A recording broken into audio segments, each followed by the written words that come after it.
Welcome to another exciting episode of Humanity 8.0, a podcast where we talk about our post-truth present and our transhuman future, with the aim of sketching out the outlines of what awaits us in the years and the decades ahead of us. This podcast is brought to you by Rokos. Companies with limited IT budgets and personnel can now get the same cybersecurity protection as big enterprises. Rokos' Secure Access Service Edge, SASE solution, with zero trust, provides enterprise-grade comprehensive cybersecurity so that you can focus on your business. For more, please visit www.rokos.com. That's ROQOS.com. And now, here's your host, Dr. Ahmed Bouzid, founder and CEO of Witlingo.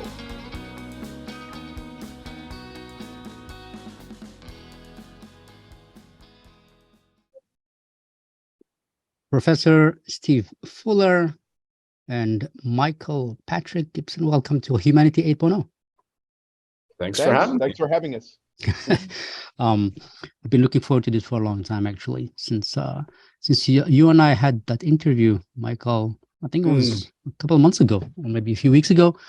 And towards the end, I don't know who came up with the idea, probably a combination of both of us, that, hey, you know what, maybe it would be fun to have Steve have a conversation with you and Steve and me moderating, specifically on the topic of the university academia, right?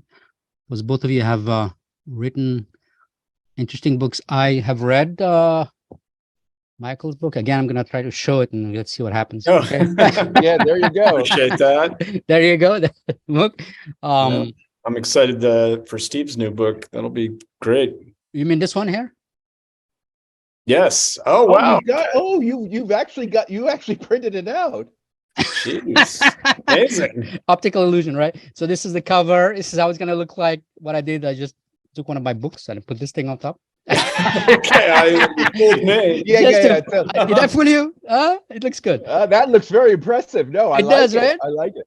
Yeah. Actually, the book here is the Federalist. Actually, it's the only one that I have. That fits. That's good choice. fitting, yeah. I spent 15 minutes trying to find one of the books that fit. Anyway, I did get a chance to read some abstracts and a bit of the. Hopefully, that's okay, right? That I had the preview of that, Steve. So, and so I think I understand where you guys are coming from. You guys have the same goal, more or less. You are sort of unhappy with the state of academia, with the state of the university. But I think you're coming at it from different angles or different ways or different strategies. And so, Steve, ever the coach and the professor and the teacher and the mentor of mine, coached me and said, hey, you know what? Let me give you an idea. And usually I ignore his ideas to my detriment. But this time I said, no, this is a good idea. And he said, why don't you frame this as do some role playing, frame it as Steve being Erasmus, right? Erasmus, yeah. Yep. And Michael being, guess who? Luther. Martin Luther. Martin Luther.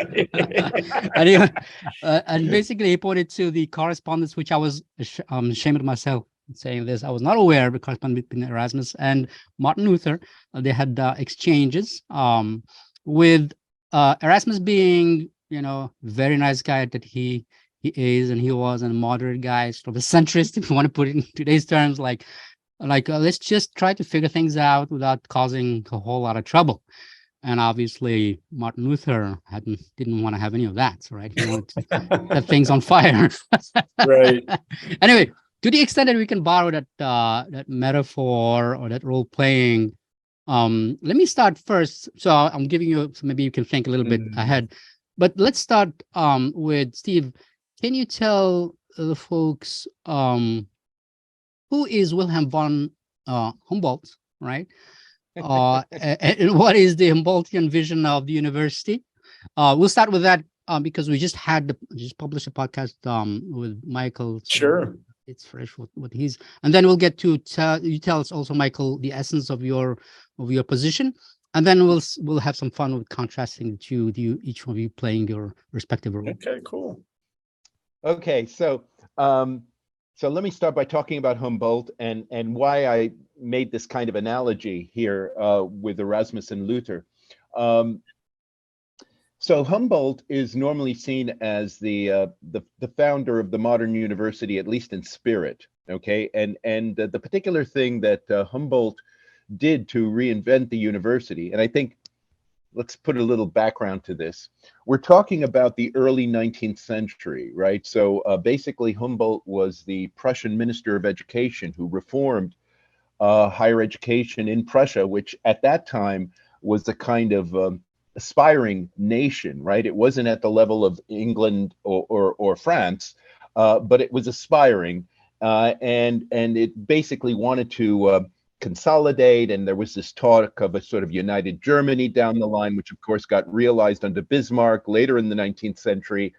And the idea was, Humboldt's idea was that the university could be a kind of a powerhouse for that, okay, for this kind of nation building project. And this would be a new role for the university, because up to that point, the university was largely seen as a kind of repository for religiously based authority, which was still lingering throughout Europe, right? So even if the church was not formally governing Europe, nevertheless, the church had to offer its kind of blessing and benediction and so forth. And so it became very important that people had to go to university to get that kind of credentialing, a kind of spiritual credentialing.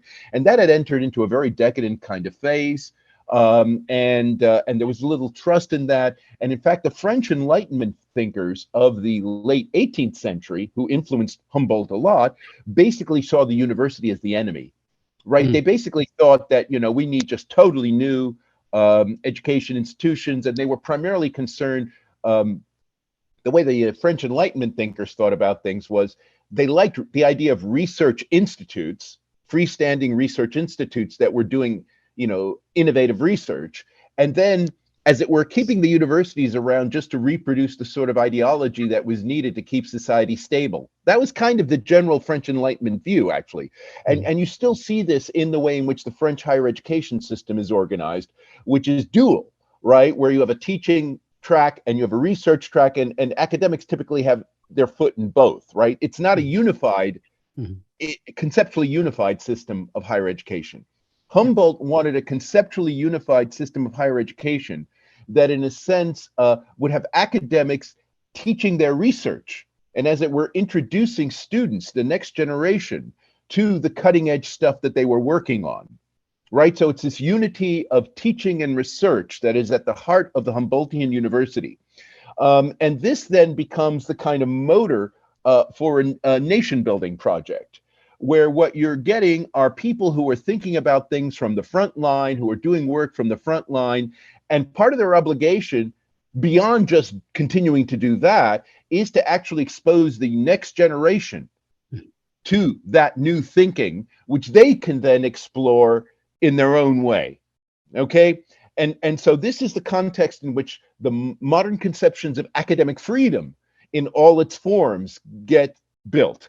Right? Academic freedom in the sense of the freedom to teach, the freedom to learn on the part of the student, so the student doesn't have to accept what the professor says, right? And of course, the freedom to research, right? All of those freedoms are part of the Humboldtian mix, and they're new in the early 19th century, very much influenced by Immanuel Kant, right? I don't want to say much about that part of it, but Kant was also himself someone very dissatisfied with the structure of university system at the end of the 18th century, and wrote a very famous essay about this called The Conflict of the Faculties, right? Because what he was imagining, and this is actually how the late 18th century university was you had these dominant professional faculties, law, theology, medicine, all conflicting amongst themselves about who was dominant.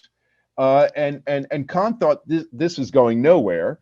And that, in a sense, he thought philosophy as the foundational discipline for a new kind of university could provide a kind of open space where students are exposed to the different fields, but in a way in which they're not forced to just accept them on the basis of expertise or credentials or faith or authority or anything like that, but are in fact kind of incentivized to inquire in their own way.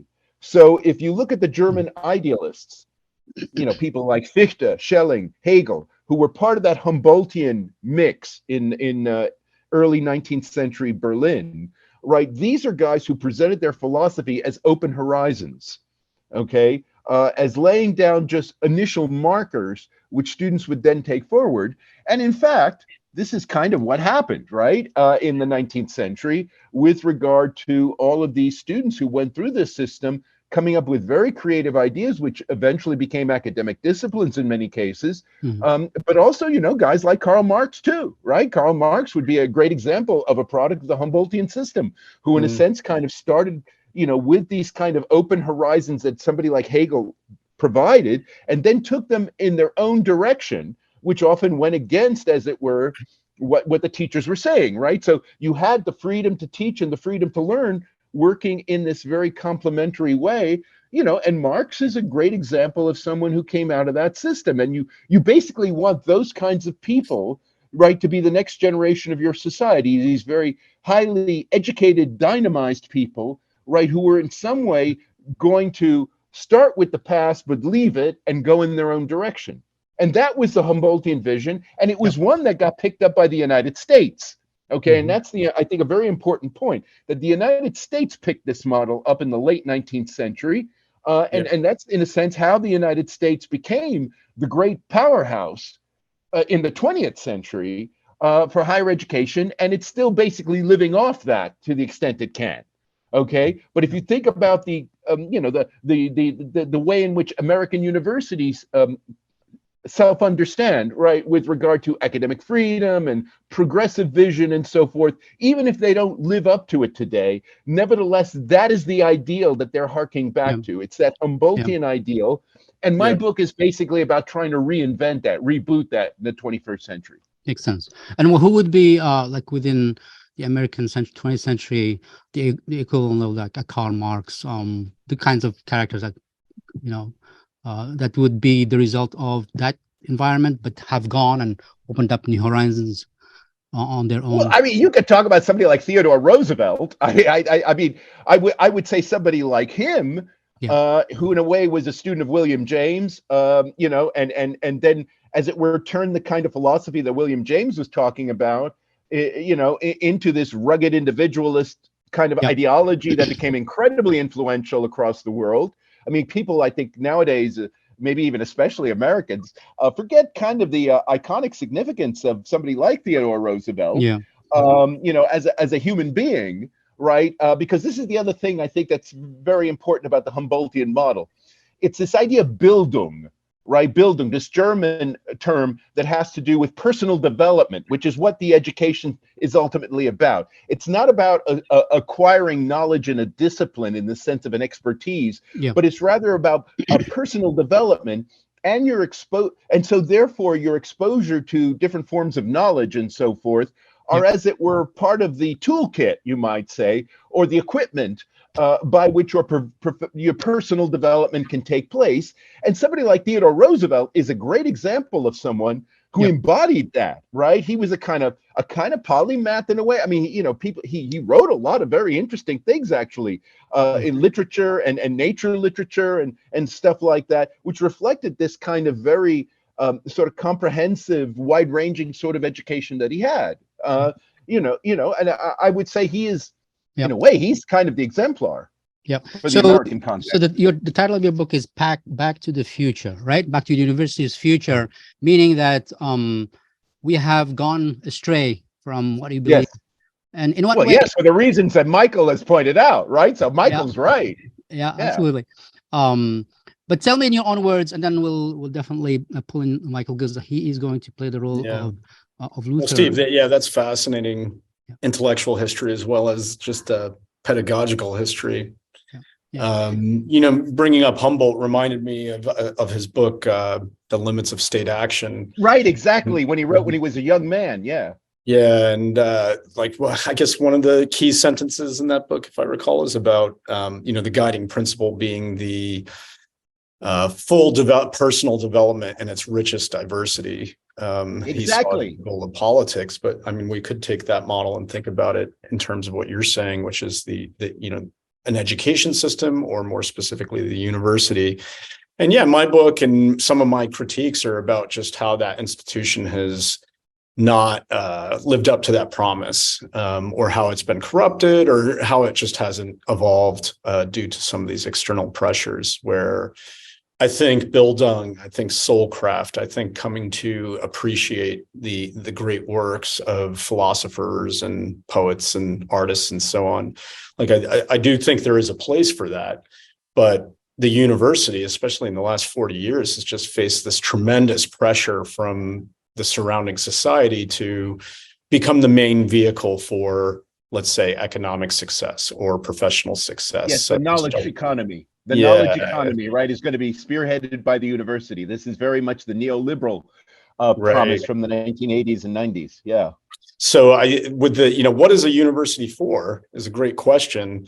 And then if we look at the current landscape, a lot of universities, I mean, you go to Harvard's website, Yale's, they will tell you that their mission is something along the lines of that soul craft, or, sometimes they frame it as, oh, we're going to develop the leaders of tomorrow, or, you'll learn critical thinking here. But I think that in reality, in point of fact, when you're 18 and you're thinking about where you want to go to school, it's often in terms not of, oh, how am I going to improve my soul, but rather, how am I going to launch my career and be in a good position to join the professional elite class as a lawyer, as a consultant, as a banker or something like that. And so why that happened is interesting. And then the other thing is I don't even think the schools are, I think they're failing at teaching people how to develop their minds and hearts and souls. So well, that's an important part of my book, actually, is about because for me, the core to realizing the Humboldtian university has to do with the issue of academic performance on the part of the academic, right? How does an academic perform in the world, right? Becomes really important. Yeah, that's really interesting to me. So, and then another maybe external pressure or internal contradiction is this conflict that professors have between one wanting to be a frontier, cutting edge researcher in some field, and then on the other hand, just be a faculty member who's supposed to educate the next generation. Undergraduates will complain all the time now if they're at top schools that some grad student is probably leading the lecture and interacting with the students, and meanwhile Mr. Nobel Prize aspirant is like off in the clouds somewhere, not really teaching at all. And then you look at the incentives in place, right? Is like how do you become successful as a professor? Well, you want prestige citations in top journals, right? And so people will moderate their behavior to maximize on that dimension rather than, let's say, helping out the undergrads. So I don't know how to resolve that paradox or conflict, but right now I think that's part of that. But Steve, you point to a very good point, a lesson from history, which is that education is not just about an empty container and some smart guy dumping things in it. There's a way in which a way of life, a way of being, the tacit knowledge of inquiry, of investigation and debate. I think being around the people who are the best at that in any generation. So let's say Roosevelt with William James, that tacit knowledge and way of life can be passed down and it's embodied. Like you need the physical presence of the person. You can't just do this over Zoom and take a test. Yeah, no, that's right. And I have to say, this is something that I've kind of, as I've thought about this more and more, because as both of you know, I've spent my whole life in academia, and in fact, I wouldn't be where I am today if it weren't for passing exams and in other words, I'm a real creature of academic institutions from day one. You know how to play the game, Yeah. Well, the point is that you have the time to reflect on what matters in all this, because there are all these things going on. And so what Michael points to here is right, that there's a sense in which it boils down to the person who the students are seeing in front of the classroom. Okay. And that's why, first of all, if we demote or diminish the significance of classroom teaching, okay, then we are we have killed in the Humboldtian spirit, because the whole point of students seeing a teacher was not that they were, it's not about a monkey lip syncing to a PowerPoint. Okay, in a sense, that was kind of what. In a sense, that was kind of what the Enlightenment guys were objecting to about the way in which the more medieval, religiously oriented universities were like, right? Because it was basically students would go in to a classroom and they would hear teachers just repeating the stuff from tradition and authority and so forth, and they would just listen to it and they'd learn it and they'd repeat it, and then they'd get their degree, and then they could start, becoming some kind of administrator of some sort, right? I mean, that was kind of the old model of the university. And the Humboldtian model was going to be that the guy in front of the classroom was going to be a frontline researcher, and in a way would embody that nature, right? So in other words, this would be a person who would be enthusiastic, it would be excited. It would also be a person where there would be a lot of, would present a lot of loose ends to research. There are these things we know, but there are these things we don't know. And this is how I lay out the situation. And you would try to inspire people, right, by your manner. So it's something closer to theater, right? And let me share an anecdote. I think. Go for it. A quick one. So I have a son who is in University of Pittsburgh. That's where Steve got his PhD. And I had a sort of a what we call that, a squabble or a little bit of a skirmish, let's say, with with the Department of Philosophy there. Right? So he's taking a philosophy class. And I found out, and I think Steve, I mentioned it to you in some tweet or two.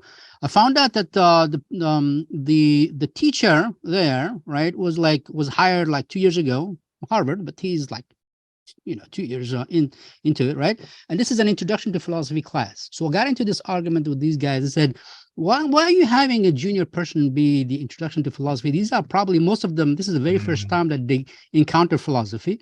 And it's basically homework. And the guy goes and then disappears, and there's a TA that they have office hours with. And so I had calls, like 3 or 4 calls with the head of the department, talking in concrete terms about, isn't the first encounter with somebody who represents a discipline, isn't that like the most important, like it primes you one way or the other? If you find somebody inspiring who loves what they're doing, that's infectious, right? Right. It may get people to, as opposed to equating philosophy with that goddamn experience where I understood nothing and it was a pain, and thank God I got to see, and let's move on to my life, right? Anyway, I'm sorry to interrupt you. I couldn't resist. No, but that's right. And of course, even in the recent past, you think about people like Richard Feynman, right? Who is Nobel Prize winner, who's an excellent teacher, and he could he just does it, right? He could just do it. And see, that's where the credibility of the academic should come from, right? That you can see it. Right, the person performs it. This guy knows what he's talking about, right? And he's and because he's able to communicate it. And I think the problem now is that the way students just should be great. We're in a sort of mindset today where students should just be grateful to have someone with a PhD from Harvard, regardless of what they sound like, right? and in a sense, just to having the PhD from Harvard pinned on them, right, means, hey, don't mess with this guy. Nope, don't mess with him. Right. Yeah. Right. I mean, Feynman's a great example. There's a section in his in the memoir, Surely You're Joking, Mr. Feynman, where he mentions that he was offered a role at the Institute for Advanced Study at Princeton. Now, this is the pinnacle of research in theoretical physics. And the key thing about it is that once you're appointed, you no longer ever have to teach again. Right. And Feynman criticizes all these, he's quite funny about it. He's right. Look at these eggheads who went there. They come up with nothing. And he stresses what Steve just alluded to, which is like he says being challenged to explain, even when you're after winning the Nobel Prize, you're challenged to explain the fundamentals to new minds. It really stimulates your thinking, and the students' questions can act as a prompt to push you further. And because you're not going to know everything, and so you'll have to think about things through again. And if you don't have that feedback with those newcomers, then you might get lost. I suggest to folks to go to YouTube and check out videos of him talking to primary school. And then I just think about, you can see how he's infectious. Go ahead. Right. Think about Socrates. Think about Jesus. Think about Buddha. These people, Plato wrote about Socrates because he was charismatic. I mean, maybe he polished him up and exaggerated some things, But he was inspired by clearly him, Socrates had a charisma that was not only like a draw to the subject, but was the subject itself, that he embodied the philosophy. It wasn't just some set of principles and doctrines that you memorize, right? And try to incorporate. That's right. That's exactly right. I mean, there's a famous, I wish I could pin it down, but I remember seeing a famous painting of Schelling lecturing a kind of amphitheater style lecture hall in Berlin. Where the students are kind of like halfway out of their seats listening to him as he's sort of declaiming, and that's kind of, you might say, that's the ideal model of the Humboldtian experience, right? Where the students are just leaning over and listening to this man, on the stage, doing all this stuff. Man, and then one of the overlooked all-time greats, and I don't know, I'd love to learn more about why he was so good, this physicist Ernest Rutherford. He was the father of atomic physics. But what stands out to me about Rutherford is no fewer than 13 or 14 of his students went on to win Nobel Prizes. Yeah. So what was it about his approach to physics? And what did they learn in his lab? It could be some selection effect. Okay, sure, he's the best, so the best come to him. But I think there's something to be said for, wow, he not only was he a great scientist, he was also a great teacher of scientists. Whereas by contrast now, I mean, to pick on people at the Institute for Advanced Study, Ed Witten, I mean, you look at any of these people, no one cares about who their students are. No one hears about, what Nobel Prizes they won, if any. And I wonder, I don't know how you could incentivize an academic career, but it would be interesting if we did somehow cultivate and pay more attention to. Well, one thing I do know about Rutherford is that he had a very concrete approach to physics. So in other words, that's true. He was an experimentalist. Right. He was someone who could actually, explain it from very basic levels and, as it were, draw the people with him. And that's a very important kind of skill to have, right? To be able to start from where the audience is and then draw them into this more complex space. Because so often the way in which subjects get introduced, it's the teacher starting off by saying, this is a totally different way of thinking about things, right? Be prepared to be spooked by the mathematics and, all the stuff, right? And so you start by presenting a barrier to the student, and then, the student has to somehow try to catch up. But you could start the other way, and you could just start with, the concrete stuff and then build your way into it. I think this is kind of what Rutherford was up to. Because he didn't he wasn't much of a theoretical guy when it got right down to it. He was very good about models and experiments and things like that. So, I'd be curious, Steve. I mean, I guess we get these kind of hype cycles, but it does seem to be the case that one of the things that is probably most under attack from these new forms of generative AI or ChatGPT type stuff is the learning process of just learning facts, frameworks and so on, and that becomes super democratized. How does that influence this style of teaching or opportunity? Like, do we see a landscape now where more charismatic educators can emerge? Because what you're saying is the hype cycle says, oh, the classroom isn't important. We're just going to learn on Zoom and talk to my AI tutor. But you're saying the opposite, which is very different. Well, see, I mean, I think this has a lot of implications about what the future of the university will look like, because I do think what ChatGPT and all these other things are about to do is to problematize the lip syncing monkey that normally passes for a lecturer in the university, right? Right. I mean, that's basically what's going to happen, because ChatGPT could do that real well, right? And it doesn't cost so much. Right. And already, we have a situation in universities, which maybe your audience does not realize, or maybe it does, that a larger and larger percentage of academic staff are on short-term contracts. So in other words, and this is true for both teaching and the research side of academia. So what that means, in effect, and universities have embraced this policy because it makes them more flexible in a sense. So let's say somebody like me who's on a permanent contract, at some point, supposedly, I will retire and disappear. There's a very strong chance that I'll be replaced by, 3 short-term people, basically, and the university is going down that route.